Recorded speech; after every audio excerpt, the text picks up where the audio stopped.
Merci. La parole est à Monsieur Nicolas Sansu. Merci, Monsieur le Président.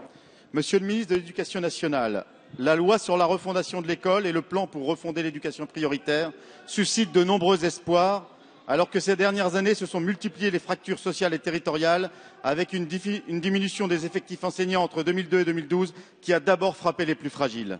Désormais, qu'il s'agisse de l'accueil des enfants de moins de 3 ans, du dispositif plus de maîtres que de classes, de la formation des enseignants, cela va dans le bon sens. Toutefois, devant l'accroissement des inégalités à l'école, des inquiétudes demeurent. Monsieur le ministre, votre participation à la conférence stratégique de la dépense publique, c'est-à-dire la commission du ciseau et de la taille pour couper 50 milliards d'euros en 3 ans, trouble la communauté éducative. L'augmentation d'1,19% du budget 2014 de l'enseignement scolaire ne comblera pas en effet les besoins les plus urgents, aussi bien dans la ruralité que dans les quartiers populaires.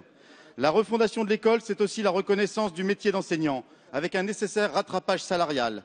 Les propos qui vous ont été prêtés concernant le gel de l'avancement méritent une clarification.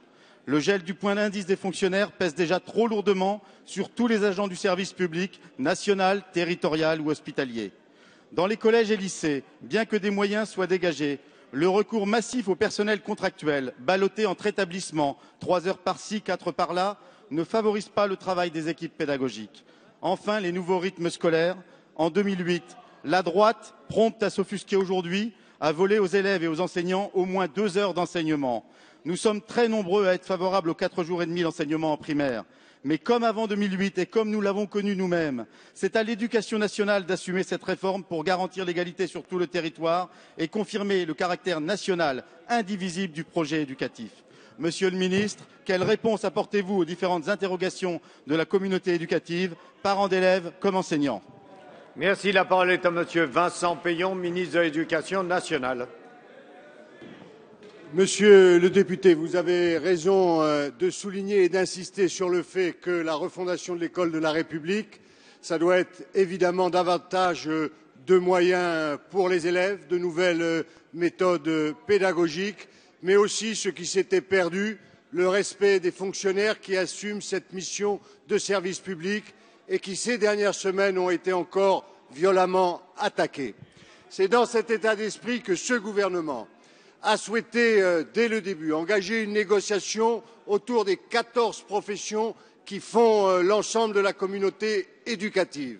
Cette négociation avec les partenaires sociaux et l'ensemble de la profession a pu aboutir pour ce qui concerne les directeurs d'école qui ont vu leur situation améliorée, les conseillers pédagogiques, les RASED, les professeurs du premier degré avec la création d'une indemnité qui était demandée depuis 15 ans, mais aussi aujourd'hui avec la modification des décrets de 50 qui jusqu'à présent avaient simplement donné lieu à des positions idéologiques mais n'avaient jamais pu être réformées parce qu'on ne prenait pas en compte la réalité du métier d'enseignant.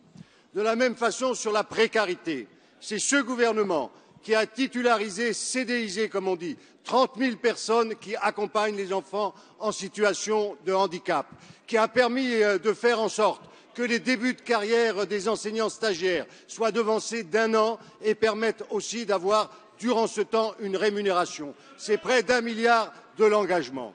Sur la question que vous soulevez, comment, au moment où nous avons amélioré les carrières et les déroulements de carrière de tous les enseignants et où nous avons obtenu un accord qui n'avait jamais été obtenu avec l'ensemble des syndicats, nous aurions pu songer à geler l'avancement des fonctionnaires. C'est le contraire que nous venons de faire, c'est le contraire qui a permis un accord. Et je tiens à dire aujourd'hui qu'il n'y aura pas de refondation de l'école de la République si l'ensemble de la nation n'accorde pas au personnel de l'éducation nationale le respect qu'il mérite. Merci.